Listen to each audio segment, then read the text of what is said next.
Hi friends, welcome back to Telugu thoughts channel. నేను మీ శ్యామ్ అనుమాల.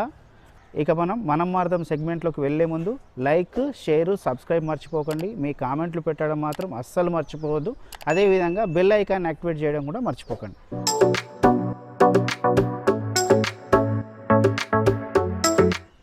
మీ ఇంట్లో ఆడకూతుళ్ళు ఉన్నారా? అయితే ఈ వీడియో మీకోసమే. చాలా శ్రద్ధగా చూడండి. మన చిన్నారి తల్లులు చిట్టి చిట్టి గజ్జలు తమ చిట్టి చిట్టి పాదాలకు కట్టుకొని తిరుగుతుంటే ఇంట్లో ఆ సంతోషం తల్లిదండ్రుల మాటల్లో చెప్పలేనంత అనుభూతి. దాన్ని వర్ణించలేం కూడా.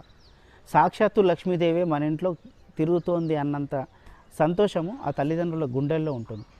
కానీ ఆ చిన్నారి చిట్టి తల్లుల సంతోషాన్ని చిదిమేయడానికి కొందరు కామాంధులు మన చుట్టూ ప్రపంచంలోనే ఎదురు చూస్తున్నారు. దయచేసి ఈ విషయాన్ని గమనించండి ఫ్రెండ్స్. ఎస్, ఈ మధ్య జరుగుతున్న నేరాల్లో చాలా వరకు ఇటువంటివే నమోదవుతున్నాయి.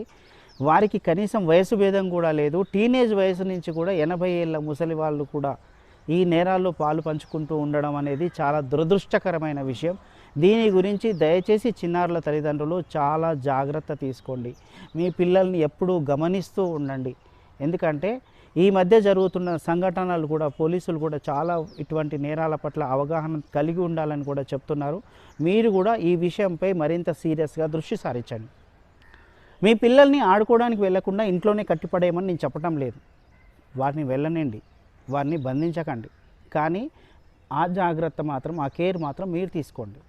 వారు ఎక్కడికి వెళ్తున్నారు, ఎవరింటికి వెళ్తున్నారు, అక్కడ ఎవరెవరు ఉంటున్నారు, వారు వీళ్ళతో ఎలా ఉంటున్నారు, ఈ విషయాలన్నింటినీ కూడా మీరు తెలుసుకునే ప్రయత్నం చేయండి. లేదంటే కనీసం గమనించడానికి ప్రయత్నం చేయండి.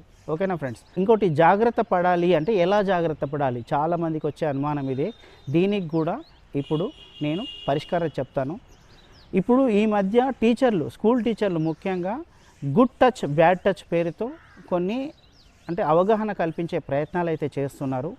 దీనికి సంబంధించి మీరు కూడా, మీ తల్లిదండ్రులు కూడా మీ పిల్లలకు గుడ్ టచ్, బ్యాడ్ టచ్పై అవగాహన కల్పించండి. దీనికేం పెద్ద ట్రైనింగ్ అవసరం లేదు. ఇది ఎలా చేయాలన్న విషయంపై కూడా యూట్యూబ్లో చాలా వీడియోలు అందుబాటులో ఉన్నాయి. దయచేసి మీరు వాటిని చూడండి, మీ పిల్లలకు చూపించండి.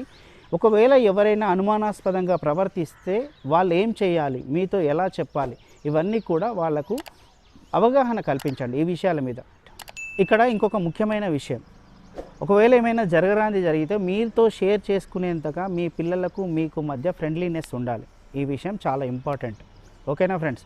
మీ పిల్లలు ఏదైనా జరిగితే మీతో షేర్ చేసుకునేంతే, నా తల్లిదండ్రులు నన్ను ఏమైనా కొడతారేమోనన్న భయం వాళ్ళలో ఉంటే వారు మీ దగ్గర ఎక్స్ప్రెస్ చేయలేరు. అదేవిధంగా వారిలో వారే ఆనందాలకు గురయ్యే ప్రమాదం ఉంది.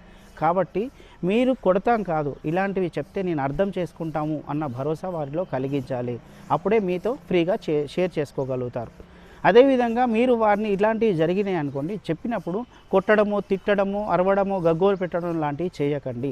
వారిలో ధైర్యం నూరిపోయండి. ఏమీ కాదు, ఇట్లాంటి పరిస్థితుల్లో ఇట్లాంటి టెన్షన్ పడాల్సిన అవసరం లేదు అన్న ధైర్యాన్ని మీరు నూరిపోయండి. లేకపోతే అది జీవితాంతం వారిని వెంటాడే ప్రమాదం ఉంది.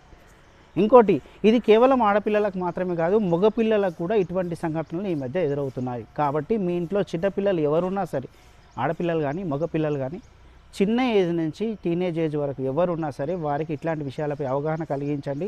మీతో షేర్ చేసుకునేలా, ఇట్లాంటివి ఏవైనా ఉంటే మీతో షేర్ చేసుకునేలా కూడా వారిని ప్రోత్సహించండి. వారితో ఫ్రెండ్లీగా ఉండండి. ఓకేనా ఫ్రెండ్స్?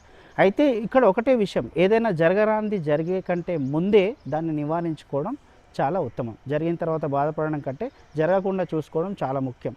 దీనికి కావాల్సింది కాస్తంత అవగాహన, మరి కొంచెం జాగ్రత్త. అదేవిధంగా నాకు మరి ఒక లైక్, షేర్, సబ్స్క్రైబ్ చేయడం మర్చిపోకండి. పక్కనున్న బెల్ ఐకాన్ యాక్టివేట్ చేయడం మర్చిపోకండి. ఈ సెగ్మెంట్ కానీ, నేను చెప్పిన విధానం కానీ మీకు నచ్చిందా నచ్చలేదా దయచేసి మీ కామెంట్లో తెలియచేయండి. నాకు బూస్టప్ ఇస్తుంది. ఇక ఈ ఎపిసోడ్కి ఇంతే ఫ్రెండ్స్. సైనింగ్ ఆఫ్ మీ శ్యామ్ అనుమాల.